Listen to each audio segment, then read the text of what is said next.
Welcome to Suresh sir classes. చాలామంది కొన్ని doubts అడిగారు.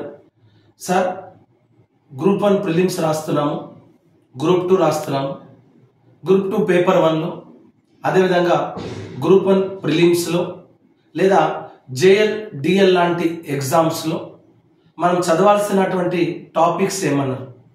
అందరికీ ఉన్నటువంటి కామన్ టాపిక్, గ్రూప్ 1 ప్రిలిమ్స్లో మాత్రమే ఉన్న టాపిక్ తెలంగాణ కల్చర్.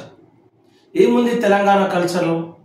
తెలంగాణ సంస్కృతి, తెలంగాణ వారసత్వం, తెలంగాణ సాహిత్యం, తెలంగాణ సమాజం, తెలంగాణ కళలు, ఈ టాపిక్స్ ఉన్నాయి.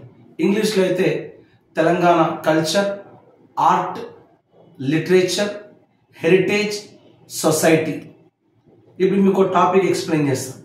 అంటే తెలంగాణ సంస్కృతి, వారసత్వం, కళలు, సమాజం, సాహిత్యం అని ఇందులో ఒక టాపిక్ తీసుకుందాము.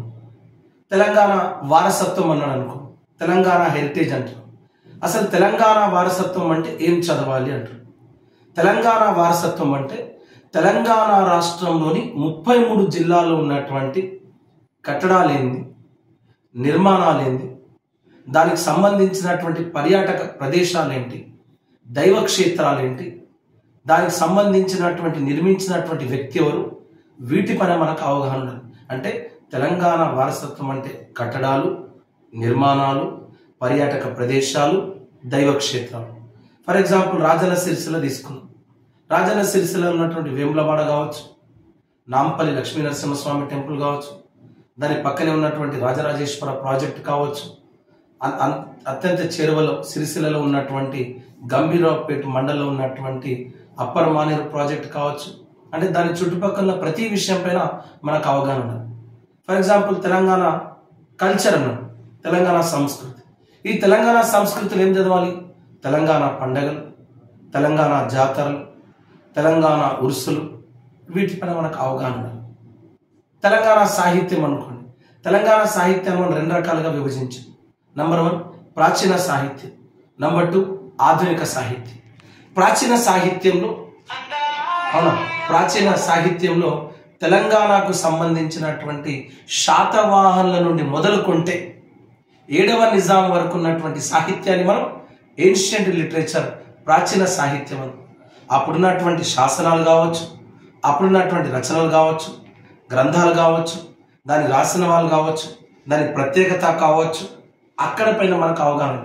మొట్టమొదటి కవిరాజు హాలుడి రచన గాథా సప్తశతి, అందులో దేని గురించి వర్ణించబడింది.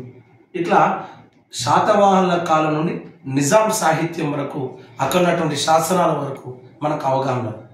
ఆధునిక సాహిత్యం అనుకో. ఆధునిక సాహిత్యం అంటే కథలు, నవలలు, జీవిత చరిత్రలు లేదా ఆత్మకథలు, ఆటోబయోగ్రఫీస్ అంటాం.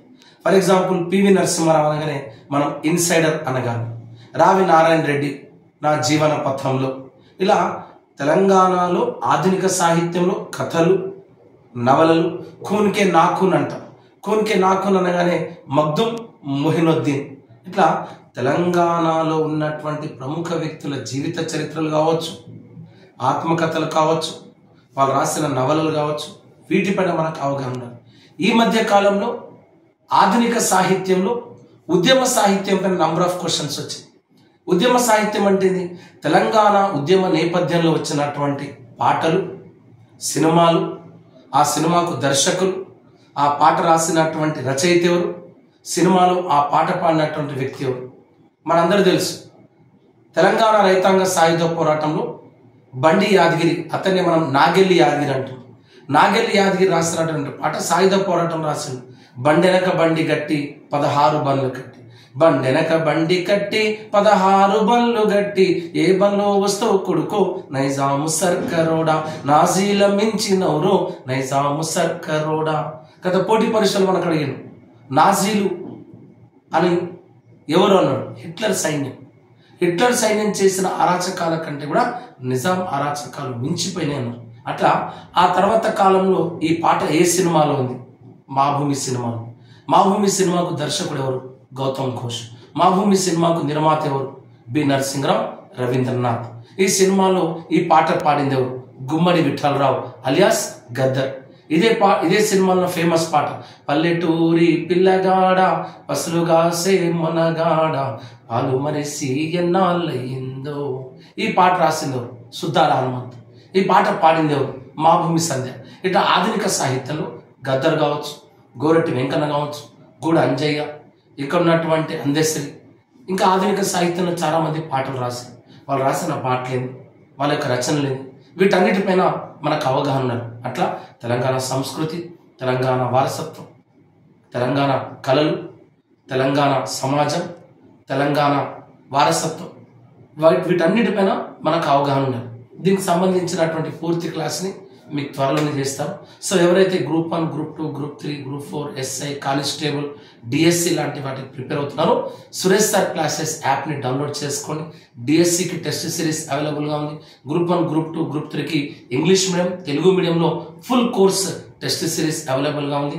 కేవలం 499 రూపాయలకి దాదాపు 700కు పైగా వీడియోస్ రాష్ట్రంలో ఎక్కడా లేవు. కేవలం సురేష్ సార్ క్లాసెస్ యాప్లోనే 6 months డ్యూరేషన్ ఉంది, 499 ఉంది. ఈ అవకాశాన్ని ఉపయోగించుకొని ఇప్పటివరకు ఎవరైతే 62,000 మంది నా ప్లేస్టోర్లో నా యాప్ని తీసుకున్నారో వాళ్ళందరూ కూడా థ్యాంక్ యూ. యూట్యూబ్లో చాలామంది నా క్లాసెస్ రెగ్యులర్గా వింటున్నారు, వాళ్ళకు కూడా థ్యాంక్ యూ.